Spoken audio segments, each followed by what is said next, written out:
Hey guys, subscribe for daily content, and if you're shopping for gear, make sure you check out the description for the newest items at some of the very best online retailers. There's also links for some of the items that I personally recommend. Thanks! What's going on YouTube? Metal Complex here, and today we're going to look at some more hilarious knives confiscated by TSA. It doesn't look like there's a lot in here, but there are a ton of knives in this fat little burrito of a package here. Thank you so much to my patrons for supporting me. Make sure that your notifications are turned on. We're going to open these up for no other reason than just to have fun. If you're new to this series, check out the whole series down in the description where I do terrible knives that just are terrible, right? Or TSA confiscated stuff. I've got a whole playlist, so you can check these out if you enjoy this video. I am not treasure hunting. This is a confusing thing for people who are new. They assume that I buy these boxes and packages from eBay because I'm hoping to find something good. I will not find anything good. That's the whole point, is it's all going to be terrible and we can all just laugh at it together. Another funny outcome of this series on YouTube Shorts, these have gotten so popular. Some of these videos are, hundreds of thousands or millions of views. They assume that I am TSA or I work for TSA, and there are tons of people shaming me for stealing people's knives. That in particular is very, very entertaining to me. That they're like, you're terrible. This whole channel is just TSA, so this guy's making a living off of this. Oh boy, look at all that crap. Here we go.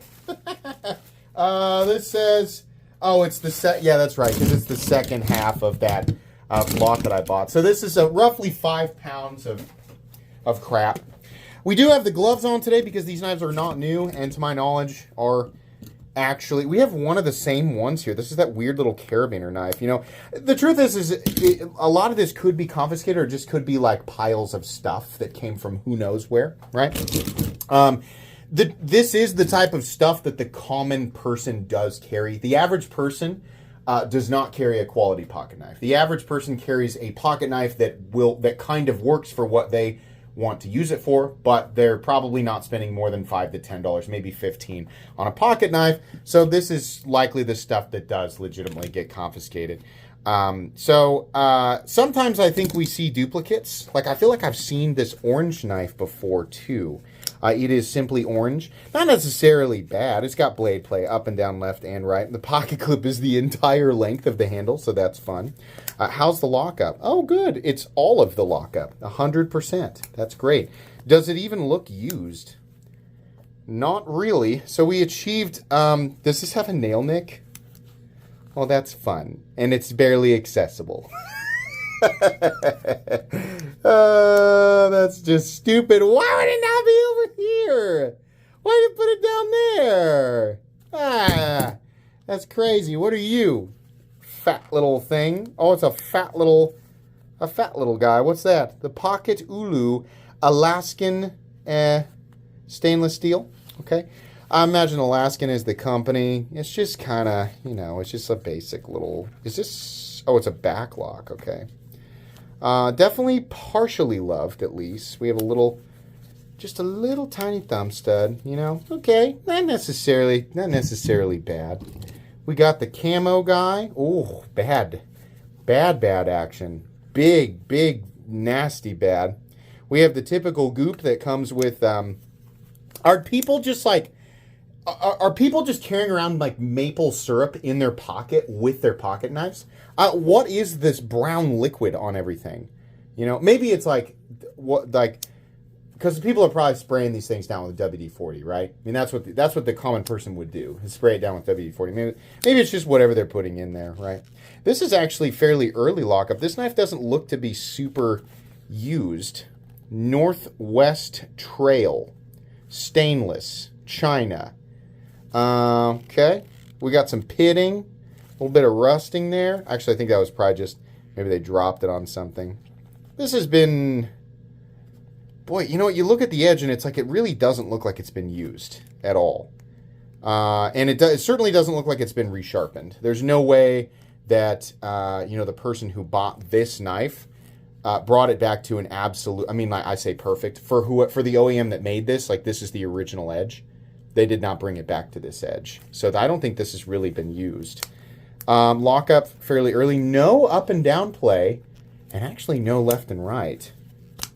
This, it's really not bad. It's just the action is like, it's the bad type of nylon.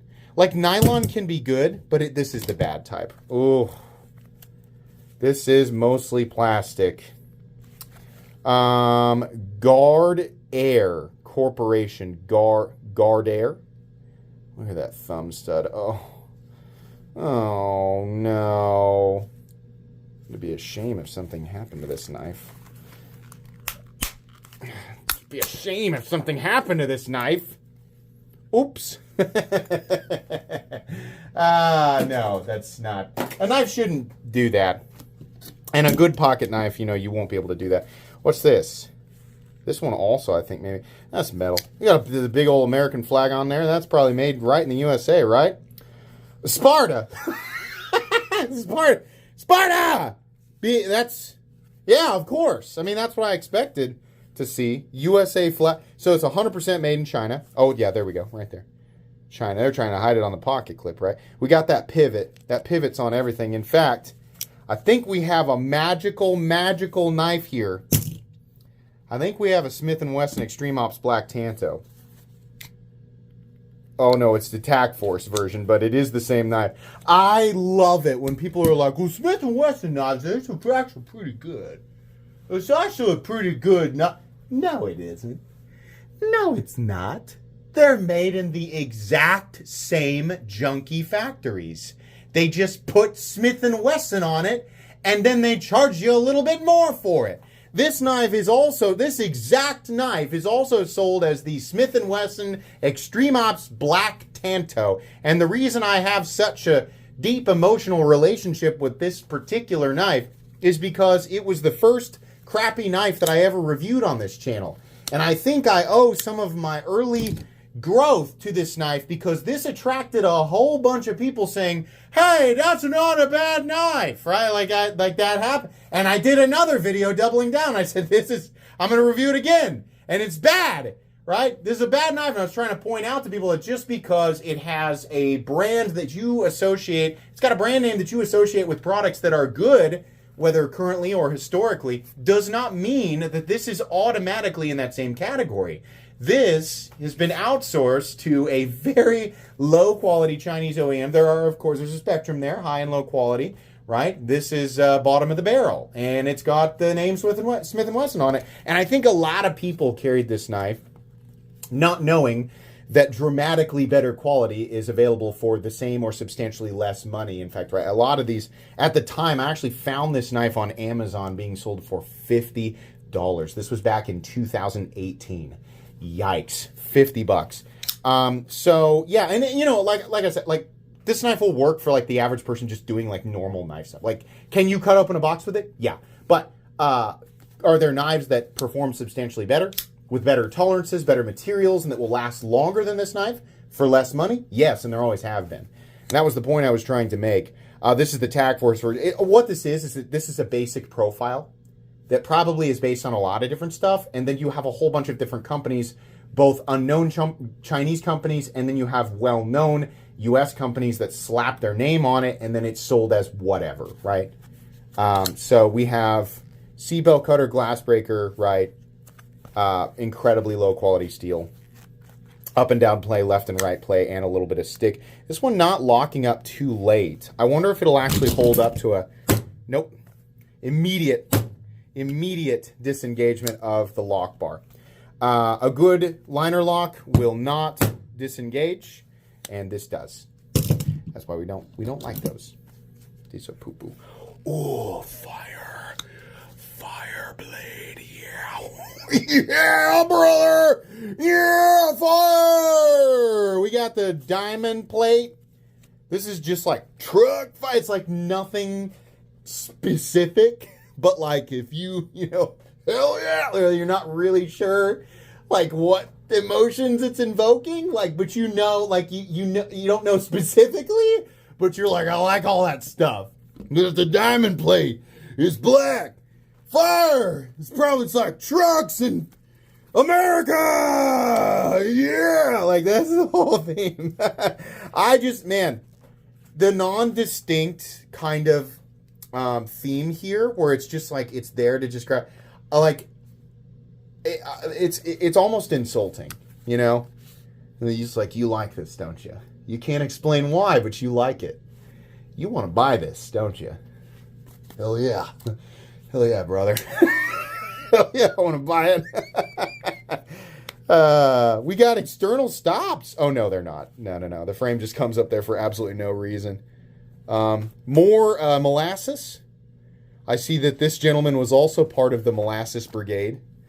Do they have like a club handshake, but like you have to like put your hand in your pocket, it's covered in molasses, and you guys like slap around and knuckles, and it's like.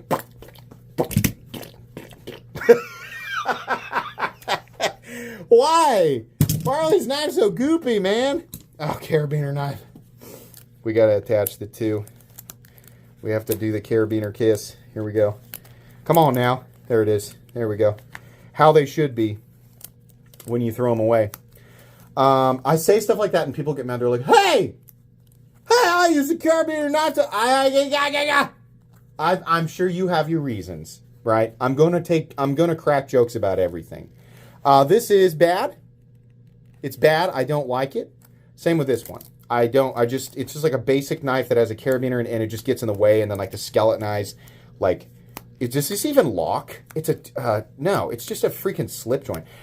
For the trek that this type of knife is made for, I would think a slip joint, you know, the only passable slip joints in my opinion are the Swiss Army knives because they are multi-tools. And they do make locking blades. Like if I was going to go camping or whatever, like I feel I would want to take a multi-tool, right? And probably a fixed blade. So I don't know. You can tell me what you think there. What's this blue guy, huh? We got blue, Navy SEAL USA, frost color Navy SEAL USA, China. Man, there's no effort there. Hey, you like Navy SEALs? Yeah? Look at this. Huh? $20. You can have it. Piece of crap. Piece of crap. Garbage. Frost colory. God. What do we got here, huh? These knives are like, oh God. Oh, man. Little tiny guy. Hold on now. Model 561 China. Oh, Browning. Yeah, now there's a quality product. I've been a consumer of Browning products for a good portion of my life. So I know a good quality product when I see one. Browning. There's a deer. That's how you know. The deer and the antler. The way of the deer. Camouflage. Camouflage knives make a lot of sense. We've talked about this. I don't want to keep making the same jokes. I think they're funny. That little bottle opener. Ozark Trail. I was going to say that had a decent detent on it. This is a manual knife. I mean, it's not good, but you can manually flip it. Right? I'm in gloves too. Very, very light detent, but it's there. Got a little bottle opener. Okay. So we're going to open a bottle. Let's see. Have it in the closed position. So, yeah, I feel like the best, yeah, you'd have to do it with the blade open. I just feel like that's dumb. I just feel like that's really dangerous. You're like, hey, can you open this beer for me? And you're like, yeah, sure. Ah! You got to make sure your friends are standing back before you do that. Ozark Trail, though, we got the hollow ground blade. Hey, listen, two folks, if you're popping in here and you're thinking, man, this guy's like trashing all these knives, like what? That's one of my favorite questions on those videos that I do on YouTube Shorts. They're like, all right, well, what do you think is a good knife then? The funny thing to me is that where that question comes from is I have never seen any of your other content. The only thing I even bothered to watch before I got mad and left this comment is this one video. Never mind the fact that you have 5,000 other uploads. I'm going to assume they're all this. So what do you think a good knife is, huh, guy? Answer me that. Like, they got me there. I'm like, why don't you just watch my content?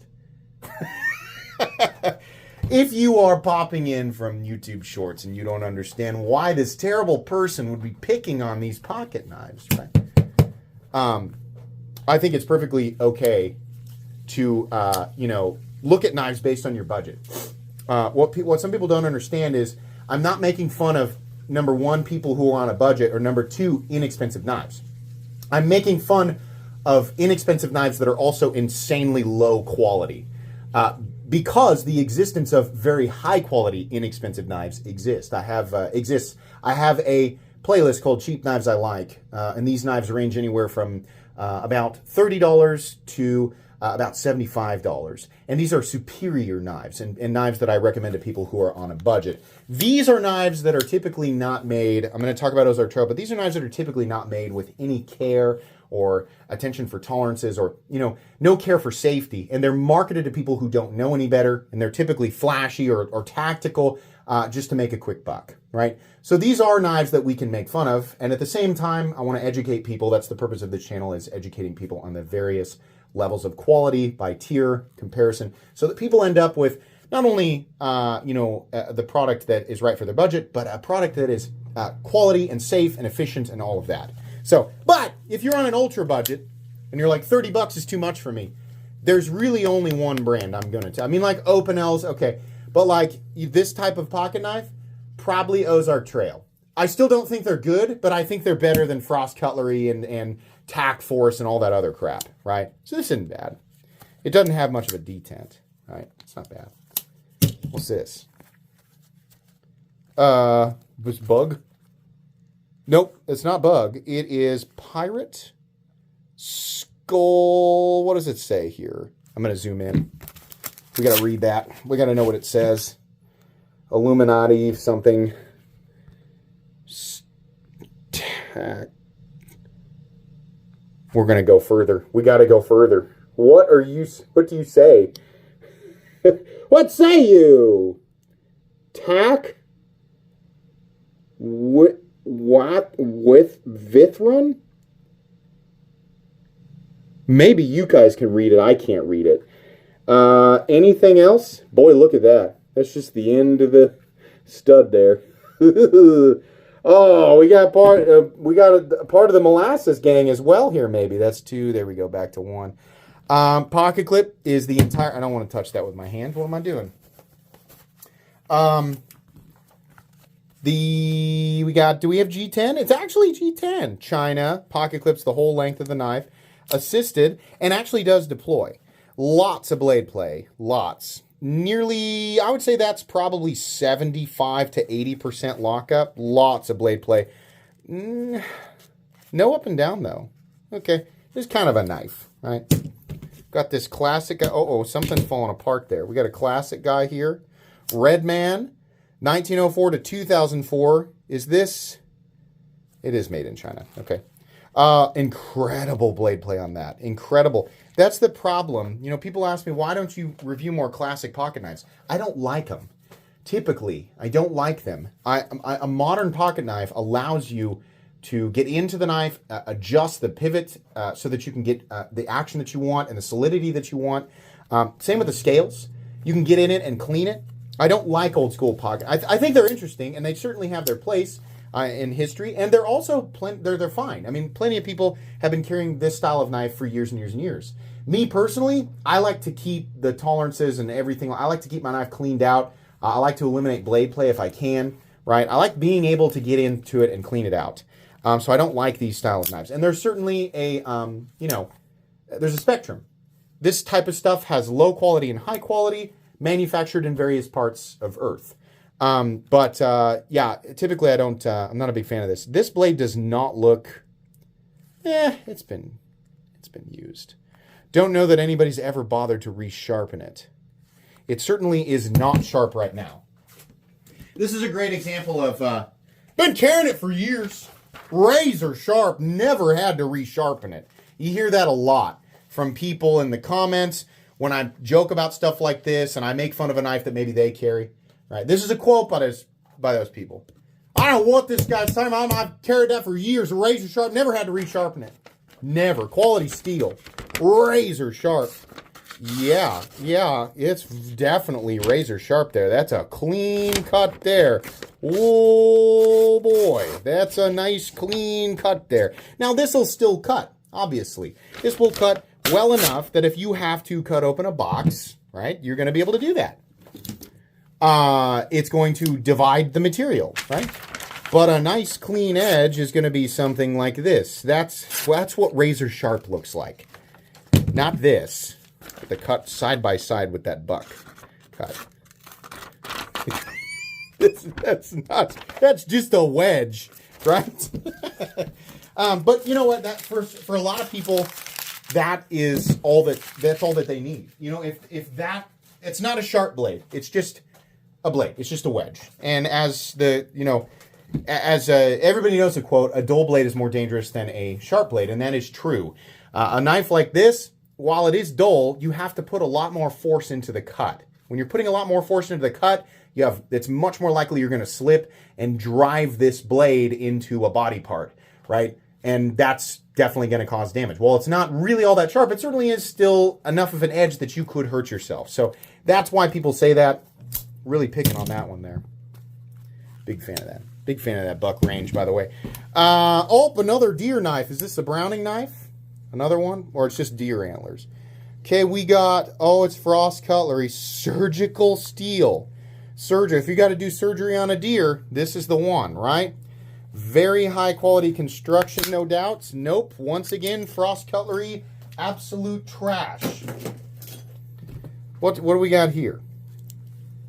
It's just a bullet. Okay. This one feels a little better. What are you?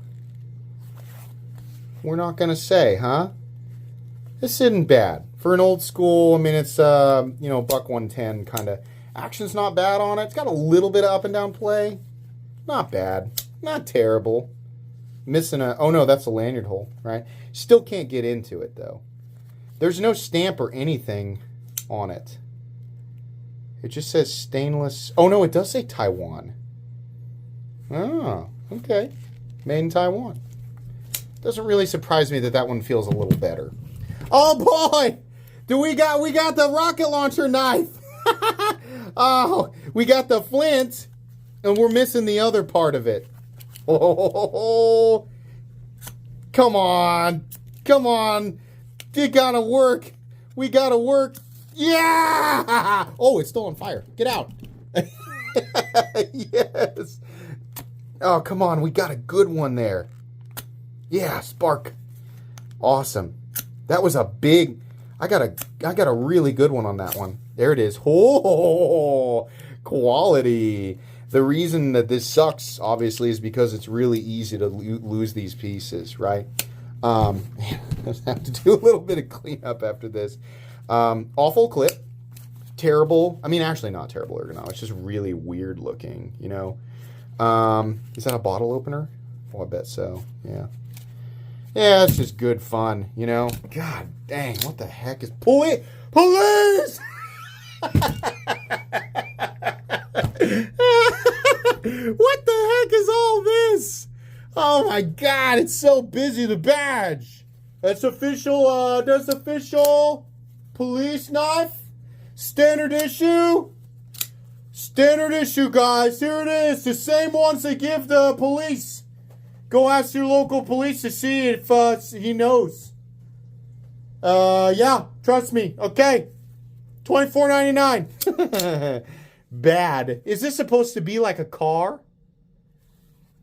God, they don't even bother with the other side. Who made this? USA Design. Of course it's MTech USA. USA Design. MTech USA. China. They try to make that real small. Don't. They even put it on the clip. God, this was well loved. Not used an enormous amount. Let's see how sharp this is. Still.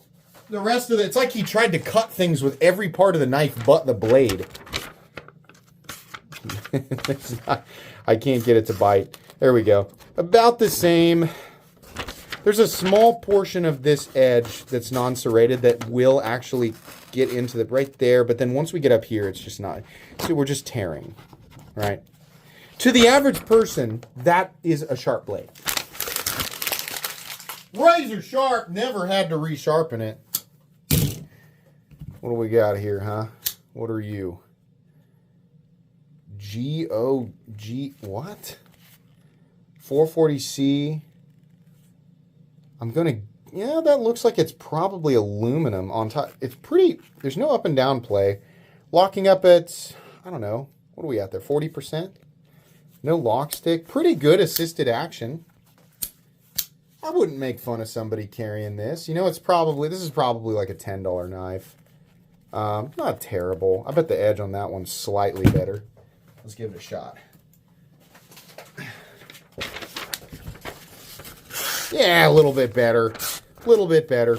If you're new, sharpness does not necessarily mean anything. It just means that whatever they chose for the steel, they sharpened it. They got the geometry down to a point where it is sharp, right? Anything can be sharp.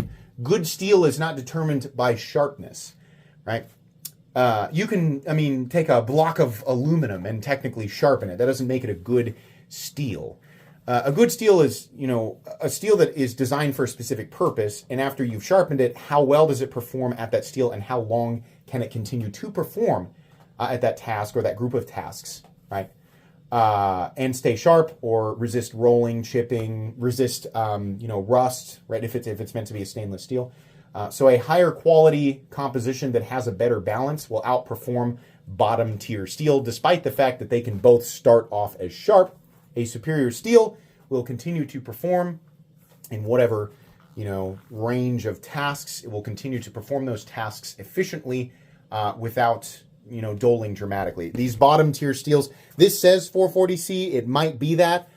It's very unlikely that this is heat treated in a way that's going to, you know, allow this 440C to shine the way that it is meant to. Usually inexpensive knives, even when they are using steels that are recognized as even decent quality, the consistency that you'll find with incredibly cheap stuff is that there's no consistency in heat treatments. It's usually very, very soft. So it almost doesn't matter what they use. It's all going to perform the same in the same level of quality. So it's all going to perform poorly. It's all going to dull quickly and just kind of be a basic blade. But again, sometimes if your budget is $10 to $15, that's really all you want from it. And of course, we have to do the Rainbow MTech. We have to save that one for last. We've seen this knife a million times. I can't imagine. How many do you think are sold? How many do you think are in the wild? I bet that there are there are 100,000 of these in the wild. I bet this is the #1 knife sold on Amazon. Every time I get on Amazon, they want me to buy this knife. They're like, hey, we noticed you like knives. Have you checked out this one? Huh? Rainbow? Tact Force, Rainbow, whatever. Very fun. Lots of blade play. Up, down, left to right. Can I break the Tact Force? Steel liner. It's going to be a little harder. I can bend it a little bit. I think I bent the frame. Oh, we got some popping in there. A lot harder, though. A lot harder. I can bend it, right? But even a really inexpensive MTech, you know, should stand up to trying to do that. Now, I'm not saying that that's a natural occurrence of a pocket knife, but when a lot of those frost cutlery knives where the entire frame is plastic, I always hate that because I'm like, man, using that even slightly outside of natural parameters, which people are going to do, by the way, because it's a really cheap knife, and typically people buying that stuff view all pocket knives as multi-tools. So they should be pry bars and screwdrivers, right? They're not, but that's how they're going to use them.